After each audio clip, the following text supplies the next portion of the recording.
소 잃고 외양간 고친다는 말이 있습니다. 그런데 소를 잃고 나서 외양간이라도 고쳐야 합니다. 물론 소 잃기 전에 외양간을 고칠 수 있으면 참 좋겠지만, 비록 소는 잃어버렸지만 외양간은 고쳐야 한다.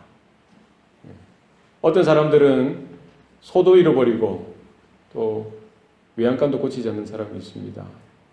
그죠?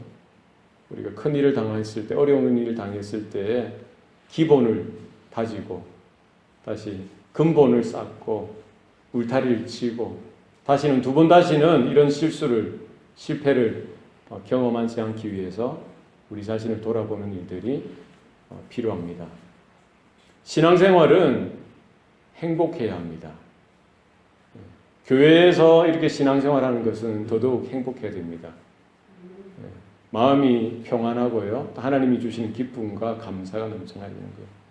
그런데 그러지 못할 때가 있습니다. 교회마다, 큰 교회는 큰 교회대로 어려움들, 문제들, 갈등이 있고요.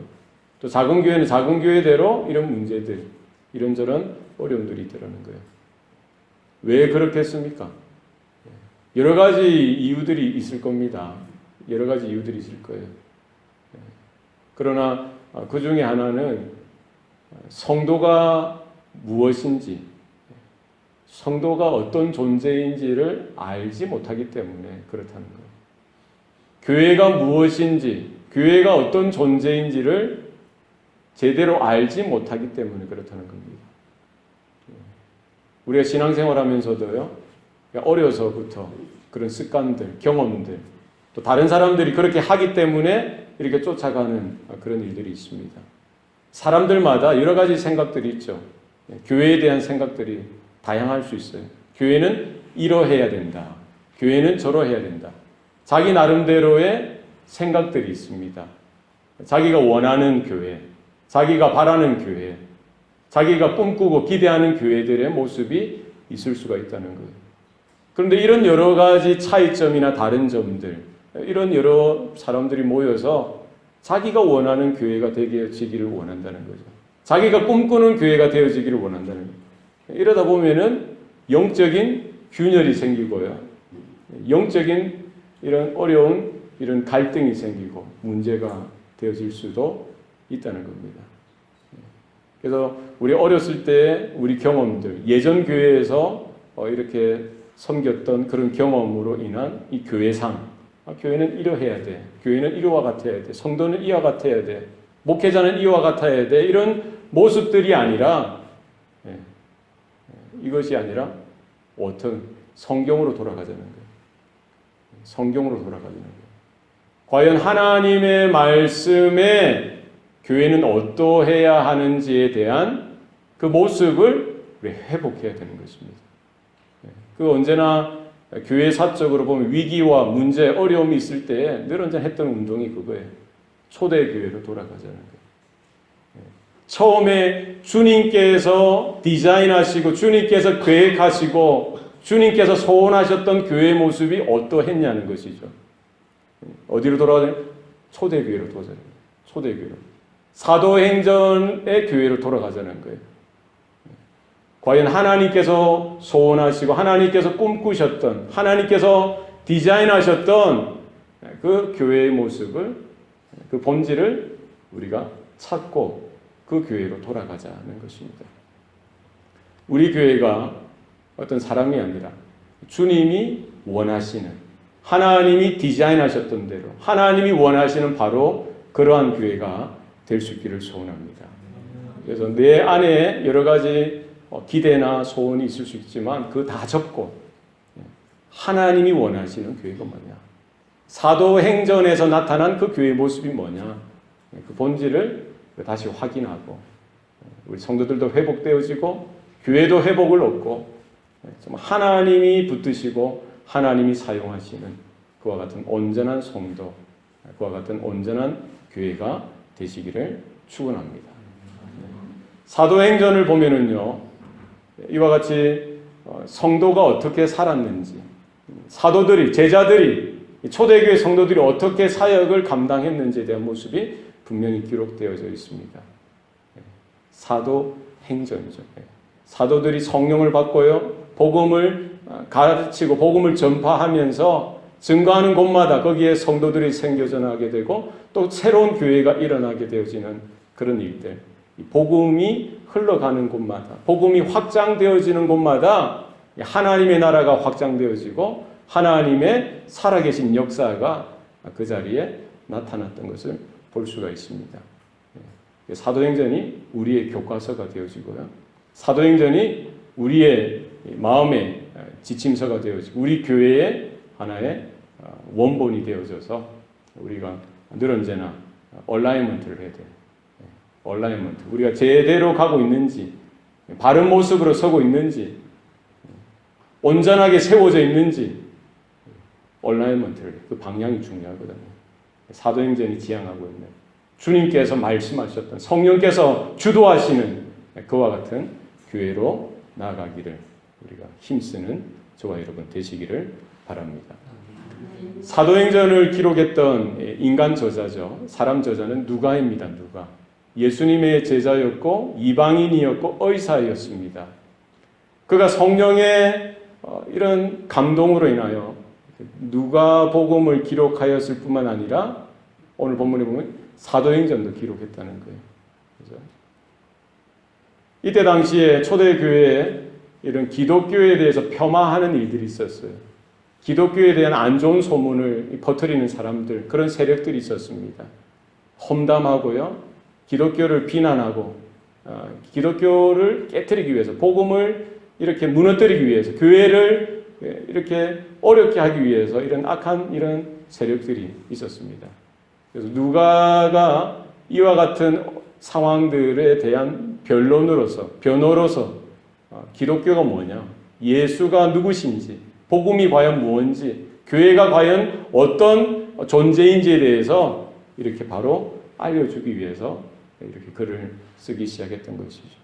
특별히 오늘 본문에 보면은 데오빌로여라고 기록되어져 있습니다. 사도행전의 처음 독자죠. 누가복음 1장에도 보면은요, 거기는 데오빌로 가카여라고 되어 있어요. 그래서 그때 당시 가카라는 말은 총독 이상의 고위 관리직의 사람이 이제 가카라는 명칭으로 불림을 받았습니다. 아마 누군지 정확하게 모르지만 데오빌로라는 이런 총독 정도 되는 그 지위에 있는 사람이 이제 복음을 전해 듣고요, 아마 개종을 했던 것 같아요. 그래서 누가는 바로 그 데오빌로에게 이 복음에 대해서, 예수님의 행적과 예수님의 사역에 대해서 교회, 초대교회 이제 예수님이 승천하시고 나서 한 30년 정도 교회에 어떤 일들이 나타났는지에 대해서 후속편으로서 사도행전을 기록해서 데오빌로에게 이렇게 헌정했던, 데오빌로를 염두에 두고 기록했던 내용이 되겠습니다. 이 데오빌로라는 말은 하나님을 사랑하는 자라는 뜻입니다. 혹은 하나님의 친구라는 뜻이에요. 그래서 원래 그의 본명이 데오빌로였는지, 아니면 베드로가 주님을 만나고 바울이 이제 주님을 만나고 이름이 바뀌었지 않습니까? 그도 세례명이었는지, 예수님을 믿고 나서 이름이 바뀌었는지는 알 수 없지만 아마 많은 신학자들이 그렇게 추정을 하는 것이죠. 그의 이름이 예수 믿고 나서 이름이 바뀌었을 것이다 라고 추측을 하는 것입니다. 어쨌든 데오빌로, 그래서 누가복음에는 데오빌로 가카라고 존칭어를 써서, 호칭을 이렇게 공식적인 호칭을 써서 데오빌로 가카라고 이렇게 기록하고 있습니다. 그러나 오늘 우리가 읽었던 사도행전 1장 1절에는 뭐라고 부르고 있습니까? 데오빌로여라고 이야기하는 거예요. 호칭, 존칭이 사라졌어요. 그래서 누가복음을 받을 때 데오빌로는 아마 초신자였을 것입니다. 처음 이제 신앙을 가졌던 사람이기 때문에 누가도 그를 인정해주고, 그래서 존칭해서 이렇게 데오빌로 가카라고 불렀겠죠. 그러나 이제 한 세월이 지나서요, 아마 신앙이 성장하고 자랐겠죠. 이제 사도행전을 기록할 때는 이제 데오빌로 가카라는 말을 쓰지 않습니다. 더 이상 쓰지 않고 그냥 데오빌로예요. 이 말은 무슨 말입니까? 세상의 그런 호칭을 가지고 교회에서 더 이상 쓸 필요가 없다는 거예요. 교회에 들어와서는 뭡니까? 주 안에서 형제고 주 안에서 자매라는 사실입니다. 그래서 우리가 회사에서 세상에서는 뭐 사장이면은 세상에서 사장으로 만족해야죠. 세상에서 뭐 교수면은 세상에서 교수죠. 뭐 이사, 과장, 부장 그 세상에서의 호칭이죠. 뭐 장관이고 차관도 마찬가지고 대통령도 마찬가지입니다. 그것은 세상에서의 호칭이죠. 교회에 들어와서는 호칭이 바뀝니다. 교회에 와서까지 사장님 소리 들으려고 하면 됩니까? 교회에 들어와서까지 장관님, 차관님, 뭐 부장님 소리 들으려고 하면 됩니까? 안 되는 거예요. 신앙이 어렸을 때는 그래 불러줄 수는 있지만 신앙이 성장하고 자라고 나서는 그 세상의 호칭 듣는 것보다 뭐를 듣는 걸 더 좋아하는 거예요? 형제님, 자매님, 성도님, 혹은 우리 교회 직분이 있으면 집사님, 뭐 권사님, 장로님. 이 교회의 호칭이 따로 있다는 거예요. 그래서 우리 처음에는 신앙열일 때는 그렇게 불러줄 수도 있겠지만 그게 다가 아니고요. 영적으로 성장하고 자라나서는 뭐가 더 귀하다는 거예요? 주님의 아들, 주님의 딸, 주 안에서 형제, 자매, 성도로 불리는 것이 더 귀하다는 사실을 우리는 인정하고 깨달을 수 있기를 바랍니다. 오늘 사도행전 1절에서 이제 누가가 뭐라고 말씀합니까? 1절 말씀해 보시면은요. 데오빌로여, 내가 먼저 쓴 글에는 무릇 예수께서 행하시며 가르치시기를 시작하신부터 그가 택하신 사도들에게 성령으로 명하시고 승천하신 날까지의 일을 기록하였노라. 지금 누가가 뭐라고 이야기합니까? 내가 먼저 쓴 글에는, 내가 먼저 쓴 글은 어떤 글일까요? 누가복음이죠. 그래서 사도행전을 시작하기에 앞서서 누가가 그 전에 썼던 누가복음에서 썼던 그 내용에 대해서 요약해서 잠깐 언급하고 이어서 이제 사도행전을 통해서 예수님이 승천하시고 나서 이후에 사도들이 어떻게 변화를 받고 또 제자들이 어떻게 변화되어지고 초대교회 성도들이 어떻게 성령의 은혜와 능력 가운데 붙들려서 예수님께서 하셨던 그 사역을 이어서 감당하고 있는지에 대해서 기술하고 있는 것이죠. 그래서 지금 내가 먼저 쓴 글에 누가복음의 내용에 대해서 잠깐 언급하고 있는 것입니다. 뭐라고 이야기합니까? 예수께서 행하시며 가르치시기 시작하신 날부터 그가 택한 사도들에게 성령으로 명하며 승천하신 날까지의 일을 기록하였다라고 누가복음에 대해서 분명히 말씀하고 있습니다. 그래서 누가복음을 우리가 살펴보면은요, 예수님의 탄생 기록이 나오고요, 또 예수님의 사역하셨던 그 내용이 짧게 요약되어서 나오고 있습니다. 그래서 누가복음에는 연대기적으로 기술되어지지 않아서 시간 순서에 따라 기록되어지지 않고요, 사역의 이런 현장에 따라 기록되어져 있다는 이런 차이가 있습니다. 그래서 누가복음에 보면은 예수님의 탄생의 기록이 있고요, 그리고 예수님께서 처음 갈릴리에서 사역하셨던 내용, 그리고 사마리아에서 사역하셨던 내용, 그리고 마지막에 예루살렘에서 사역하셨던 내용, 이렇게 순서로 현장의 순서에 따라서 기록되어져 있습니다. 그래서 다른 복음서에 보면은 예수님이 사역하셨던 내용에 이렇게 연대기적으로 시간 순서에 따라서 이렇게 기록되어진 경우도 있죠. 그래서 예수님이 갈릴리를 주 무대로 사역하셨지만 예루살렘에 적어도 3차례는 이렇게 방문하시면서 사역하신 내용들이 있지만 지금 누가복음에는 예수님의 사역 중심으로 해서 그 장소 중심으로 해서 이렇게 기록되어졌다는 거예요. 그래서 예수님이 행하셨던 일들, 예수님이 여러 병자들을 고치셨던 것, 안진뱅이를 일으키셨죠. 눈먼 자가 눈을 뜨게 하시고요, 귀 막은 자가 또 귀를 열어서 듣게 하시고, 안진뱅이를 일으키시고, 문둥병자를 고치시고, 여러 병자들을 고치실 뿐만 아니라 귀신 들린 자들, 이 귀신을 다 쫓아내 주시고요, 온전하게 해주셨던 것들, 또 예수님의 크고 작은 이런 기적들을 기록하고 있습니다. 그리고 예수님의 가르치신 것들, 예수님이 제자들뿐만 아니라 세리나 장녀들, 그들의 친구로 되어주고 그들과 함께 교제하면서 가르치시고요. 또 소수뿐만 아니라 대중을 향해서, 큰 무리를 향해서 이렇게 가르치셨던 내용들, 예수님의 이런 행하심과 가르치시기 시작하신 그 일부터 해서 누가복음에 기록되어져 있다는 사실입니다. 우리가 이 사실을 통해서 알아야 되는 것은요, 복음의 중심, 복음의 내용이 뭐냐는 거예요. 복음의 내용이 뭡니까? 복음의 핵심이 뭡니까? 예수 그리스도라고요. 복음의 내용이 뭐라고요? 예수님. 예수님께서 무엇을 행하셨는지, 예수님께서 무엇을 가르치셨는지, 바로 예수 그리스도가 복음의 분명한 본질이고요, 중심이 되어지고 핵심이 되어진다는 사실입니다. 오늘 본문에 보면은 예수께서 행하시며 가르치시기를 시작하셨다는 거예요. 이 복음의 시작이 누구에서부터 시작됐다는 거예요? 예수님의 탄생과 예수님의 삶, 예수님의 공생애, 예수님의 죽으심과 부활하심, 승천하심, 또 장차 오실 그 재림에 이르기까지 바로 예수님에게서부터 복음의 시작이 되어졌을 뿐만 아니라 예수님의 이 행하시고 가르치시는 이 사역, 이 복음의 사역이 예수님의 지상 사역, 지상의 생애 동안에만 시작되어지고 중단되어지고 머물러 있는 것이 아니라 예수님이 승천하셔서요, 하나님 보좌 우편에 앉아있는 그 순간에도 이제 어떻게 동일하게 일을 하신다는 거예요? 연속적으로, 계속적으로 예수님께서 행하시고 계시다는 거예요. 예수님께서 가르치시고 계시다는 거예요. 어떻게 가르치신다는 거예요?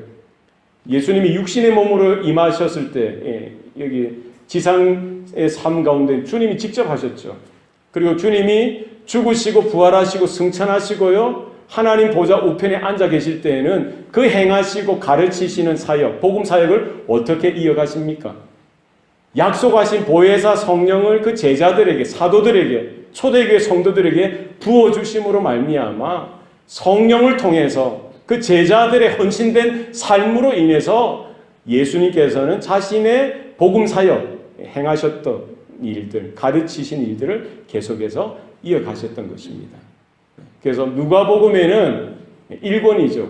그 예수님의 지상 사역을 통해서 직접 주님께서 행하셨던, 가르치셨던 일들이 기록되어져 있으면 2권인 사도행전을 통해서는 어떤 내용이 기록되어져 있어요? 천상에서 예수께서 통치하시고 다스리시는 일들, 예수님께서 행하시고 가르치시는 일들이 성령의 은혜를 통해서, 성령의 역사를 통해서 그 제자들의 헌신된 삶 가운데 나타나도록, 이어지도록 하셨다는 사실입니다. 그래서 우리가 사도행전을 한 장 한 장, 한 구절 한 구절 이제 이렇게 읽어가면서 그 사도행전을 통해서 어떻게 예수님께서 지금도 변함없이 주님의 보좌, 아버지 하나님의 보좌 우편에서 동일하게 모든 구원의 사역을 주관하시고 역사하시고 이루어 가신다는 분명한 사실을 우리는 기억해야 됩니다. 여러분 믿으시길 바랍니다. 그래서 누가복음에는 복음의 시작이 나오고요. 그리고 사도행전에는 그 복음의 시작이, 복음이 어떻게 확산되어지고 확장되어지는지, 예루살렘에서 시작했던 그 복음의 그 파장의 물결이 온 유대와 사마리아 땅끝, 그래서 우리 사도행전 1장부터 7장, 8장까지는요, 예루살렘에서 어떻게 복음이 확산되어지고 확장되어졌는지, 어떻게 사도들이, 제자들이, 그리고 거기 뭐 집사들도 나오죠. 빌립이나 스데반 집사, 평신도까지 어떻게 복음의 능력에 붙들려지고 성령의 은혜 가운데, 역사 가운데 붙들려져서 이 복음의 확산, 복음의 확장되어지는 예수의 사역에 어떻게 동참되어지는지에 대해서 기록하고 있는 거예요. 예루살렘의 사역. 그리고 9장, 10장, 11장, 여기에는 뭐예요? 온 유대와 사마리아에까지 복음이 확장되어지는 일들.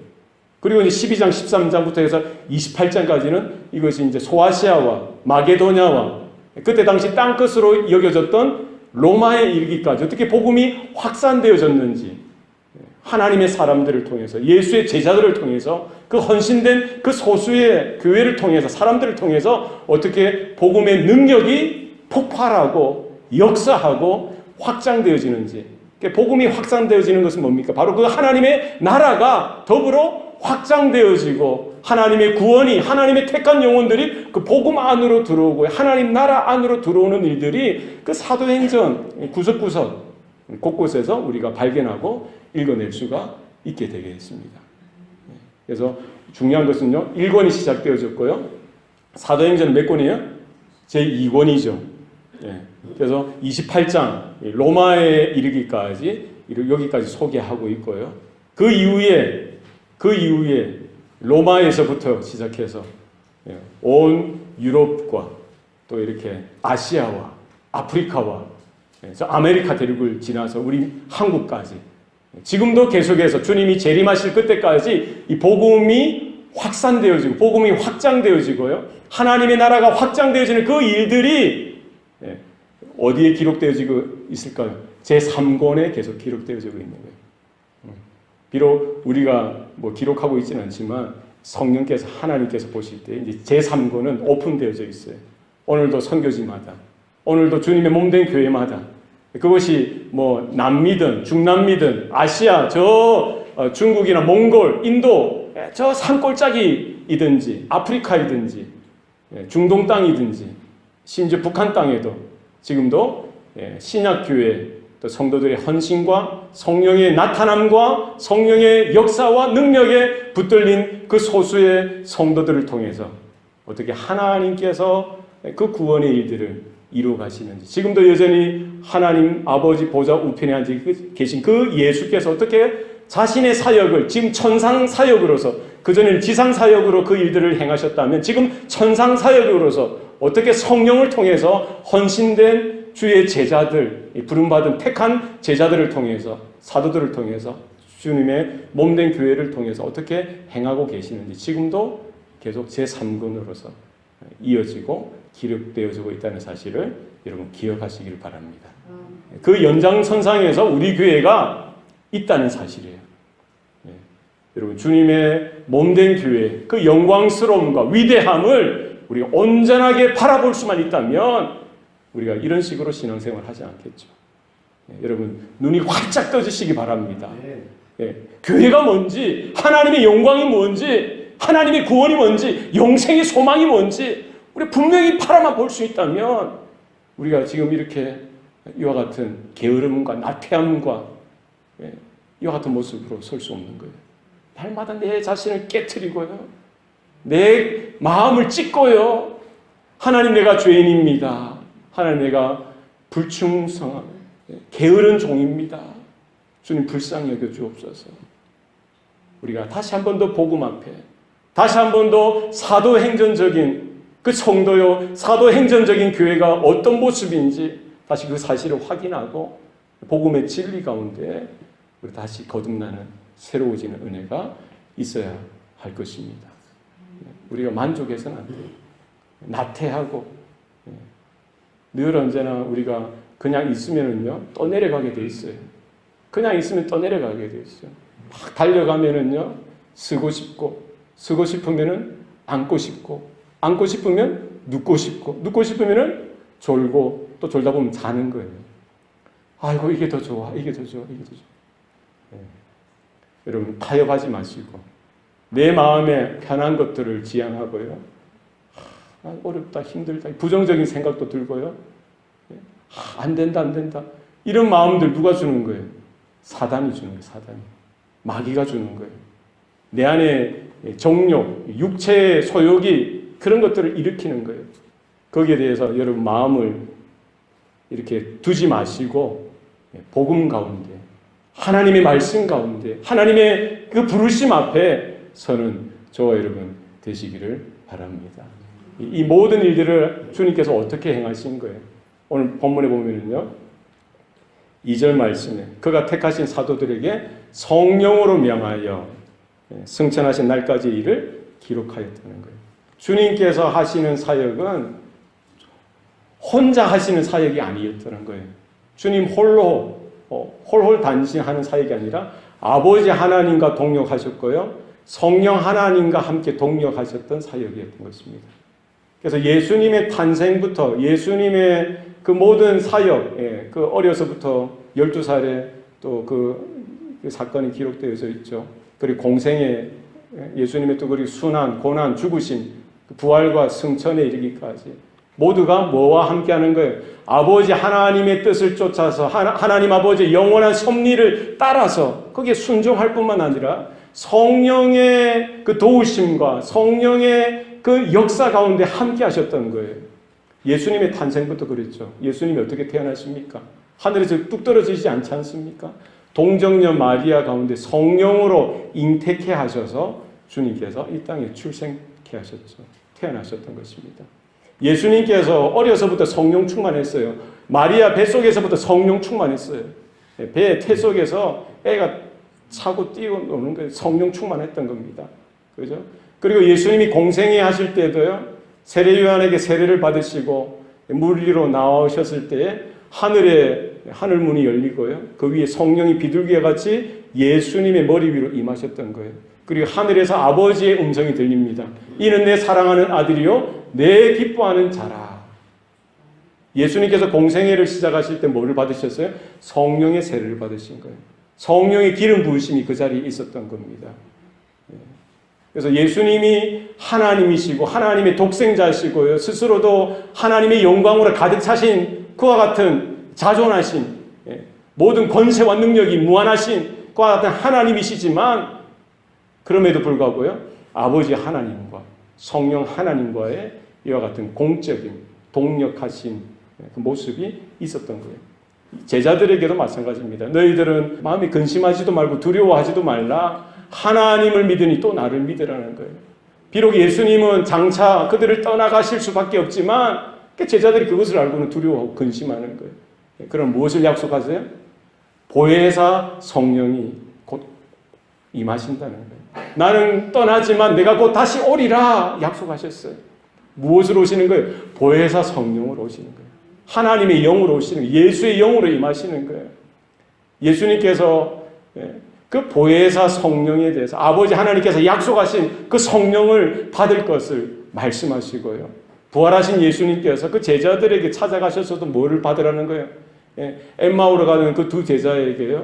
잠깐 그들에게 말씀을 나누시고 바람을 이렇게 불어 넣으시면서 너희는 성령을 받으라. 성령을 받으라. 이 제자들이 또 숨어서 있는 그 집에 또 주님이 가셨어요. 또 뭐를 이야기해? 너희들은 성령을 받아라. 예수님이 승천하시기 전에 그 제자들에게 뭐를 하시는 거예요? 너희들에게 아버지께서 약속하신 성령이 임하기까지 예루살렘을 떠나지 말라는 거예요.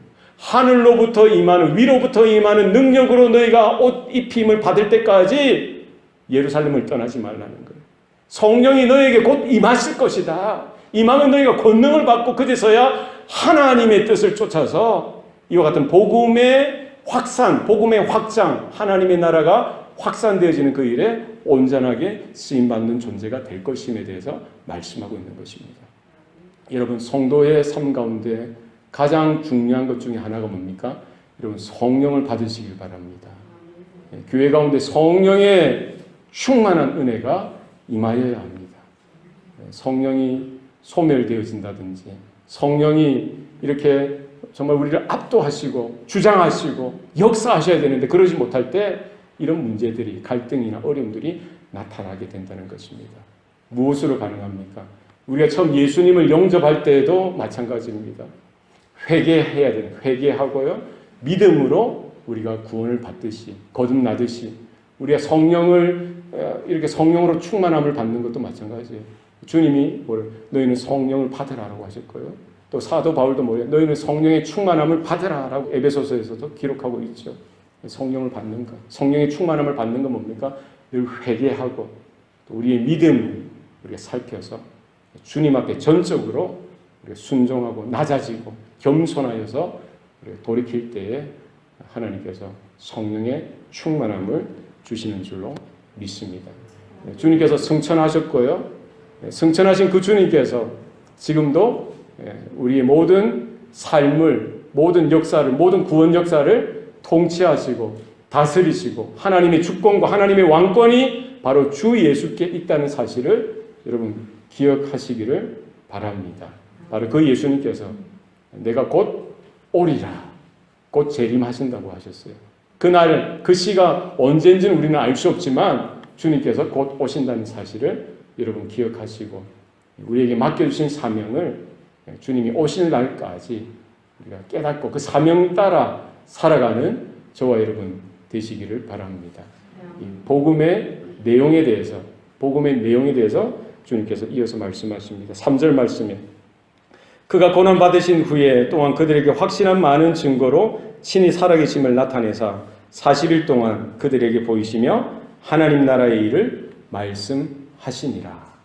예수님이 고난받으시고 나서요, 확실한 많은 증거를 가지고 그 사도들에게, 그 제자들에게 주님이 친히 살아계심을 나타내 보여주시고요, 40일 동안 함께 하시고 우리 하나님 나라의 일을 말씀해 주셨던 것을 볼 수가 있습니다.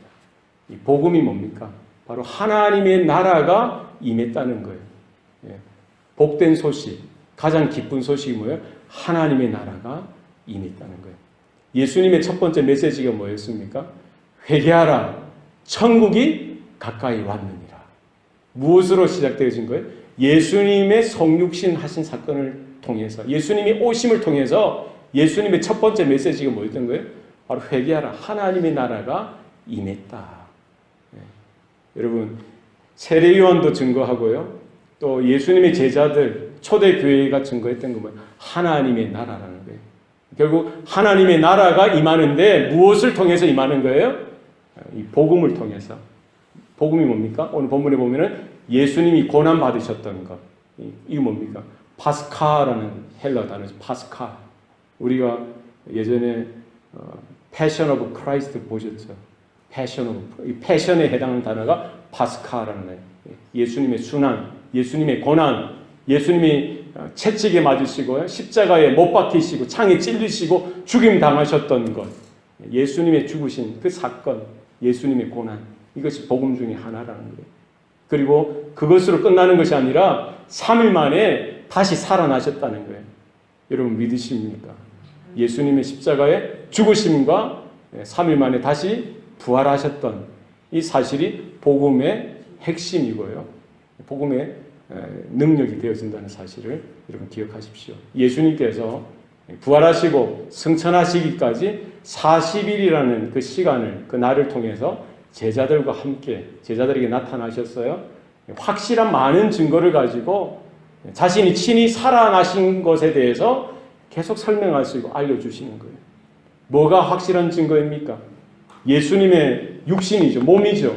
예수님의 손과 예수님의 발에 그 못자국, 예수님의 허리에 그 창자국, 이것보다 더 확실한 증거가 있겠습니까? 그래서 요한 서신에 보면은 사도 요한이 그렇게 말하지 않습니까? 우리가 눈으로 본 바요, 우리의 손으로 만진 바라. 분명히 확실하게 들었던 거예요. 확실하게 봤다는 겁니다. 도마도 그 손가락을 넣어서 주님의 그 창자국, 주님의 못자국에 손을 넣어보고 믿게 되어진 것이죠. 뿐만 아니라 예수님께서 더 큰 확실한 그 증거가 뭡니까? 동일하게 확실한 증거. 구약 성경을 가지고 가르치셨던 거예요. 모든 율법과 모든 선지자가 지칭하고 있는, 가르치고 있는 바로 그분이, 그 오실 메시아가 예수님이라는 사실을 분명히 가르쳤던 것입니다. 단순히 주님의 몸만 보여주신 것이 아니라 그 엠마오로 가는 그 두 제자에게도 말씀하신 게 뭐예요? 성경을 가지고 풀어서 말씀하신 거예요. 율법이 말하고 있는 게 뭐냐는 거죠. 선지자들, 그 선지서에 나와 있는 그 모든 예언들이 무엇을 이야기하고 있느냐는 것이죠.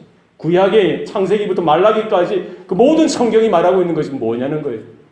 바로 하나님의 구원이 어떻게 이 땅에 임하고 하나님의 나라가 어떻게 이 땅에 임하고 어떻게 임했는지, 바로 오실 메시아 되신 그 예수께서 오심으로 말미암아 주님의 그 철저한 순종, 복종, 주님의 그 고난, 죽으심, 그리고 부활, 그 사건을 통해서 죄의 문제들, 사망의 모든 저주와 권세, 모든 영적인 문제들을 일순간에 깨트리시고 그 모든 하나님 나라의 천국 문을 활짝 열어두시고요, 택한 자녀들, 구원받을 백성들을 유대 예루살렘뿐만 아니라 온 유대와 사마리아와 땅끝까지 모든 열방 모든 민족까지 주님께서 주님의 때에 하나님의 때에 불러주시고요 참여케 하시는 놀라운 섭리들을 우리는 사도행전을 통해서 확인하고 발견할 수가 있게 될 것입니다.